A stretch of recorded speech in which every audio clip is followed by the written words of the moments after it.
ถ้าอ้ายบ่นั่งเบิ่งดาวนำกันบ่มีก็ได้ปากซอยตรงนั้นหากอ้ายลืมวัน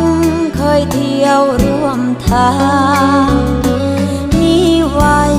เฮ็ดหยังถนนหากอ้ายบ่สน